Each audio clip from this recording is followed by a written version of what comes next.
Je m'appelle Joël Paris, j'ai 54 ans, je suis marié, j'ai un enfant qui a 19 ans et j'ai aussi une passion, depuis toujours aussi, qui est de faire du bateau.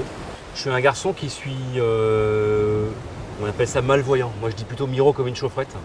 Donc je suis moins parce que je vois moins bien que toi, mais je suis plus parce que je pense que j'ai dépassé cette difficulté.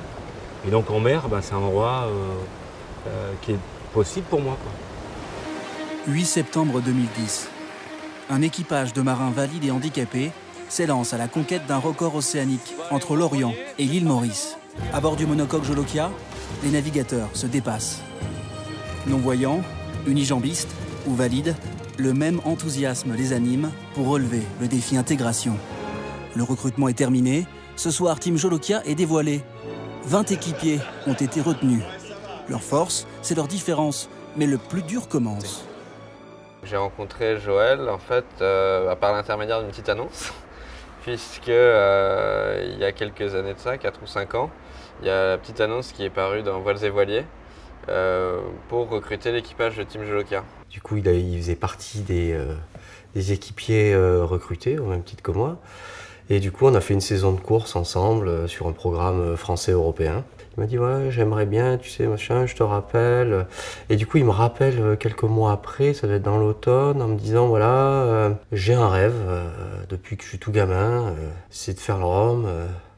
Et c'est pas parce que j'ai un handicap que j'y arriverai pas. » Mon projet s'appelle Rêve à perte de vue.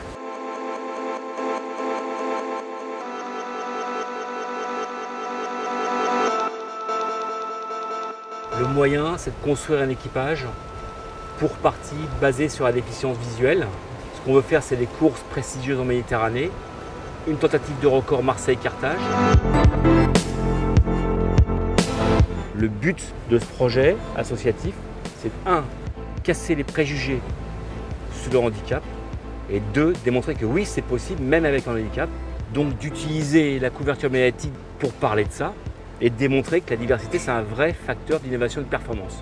Christian Gourcuff, entraîneur du Stade Rennais. Moi qui suis breton, évidemment, tout ce qui touche à la mer, je suis aussi beaucoup plus sensibilisé. Je sais tout ce que ça demande comme préparation, comme obstination. Je tiens à apporter tout mon soutien à Joël Paris pour son association Rêver à perte de vue, parce que c'est une entreprise qui est vraiment remarquable, qui est louable et surtout dans la gestion de l'handicap, la volonté de se lancer des défis, et c'en est un, donc voilà.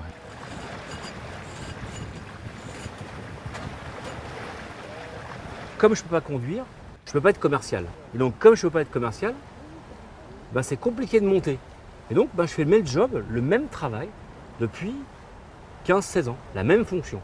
Ma fonction, c'est quoi? En gros, je travaille, travail intéressant certes, mais je travaille devant un micro-ordinateur toute la journée. Moi, je pense que je serais capable d'avoir des clients en interne, de discuter en interne, par exemple, ou même aller voir des clients, mais c'est pas possible, c'est pas pensable. C'est dommage, c'est pas grave, parce qu'on va dire j'ai déjà beaucoup de chance de travailler, mais non, moi j'ai envie de faire plus. C'est ça que j'explique, je veux faire plus, c'est pas possible. Et donc, je pense que pour changer ça, la seule façon, c'est de montrer par un exemple précis que c'est possible. Et ça, je pense que ça ne peut marcher que comme ça. Et donc oui, je serais super content quand un RH, inconsciemment puis après consciemment, se dira « Tiens, oui, et c'est possible ».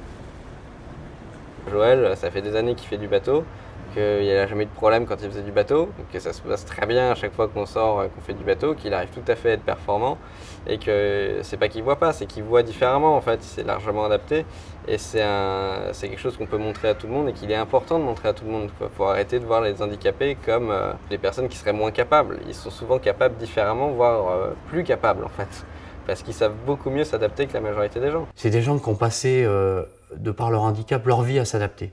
Alors ils ont un taux d'adaptabilité à la limite nettement supérieur à nous qui avons toutes nos facultés, quoi. Ce qu'on veut, c'est un classe 40, c'est un bateau qui mesure 12 mètres et quelques. Et l'intérêt qu'ils ont, ces bateaux-là, c'est qu'un, ils sont manœuvrables pour un mec comme moi, et c'est pas un bateau extrêmement cher, parce que l'univers de la voile, c'est un univers très coûteux. Faire vivre un projet course, c'est entretenir un bateau. Tu as toute la partie entraînement. tous les préparateurs, c'est une place au port, c'est des assurances, c'est tous ces projets-là, c'est cher parce que ça englobe plein de choses, quoi. Et c'est vrai que l'argent, c'est pas pour un gars comme Joël, c'est pas pour enrichir Joël, quoi. Hein.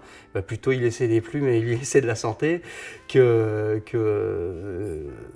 s'enrichir. Il va s'enrichir personnellement, mais là et là, quoi. On va parler des 4, 5, 10 premiers. On va parler aussi du mec qui est Miro. Et donc, inconsciemment et après consciemment, dans les RH, dans les n'importe où entreprises, on va avoir un regard différent. On dira, ah oui, c'est possible. Je ne vais pas gagner, mais par contre, je vais partir, je vais arriver.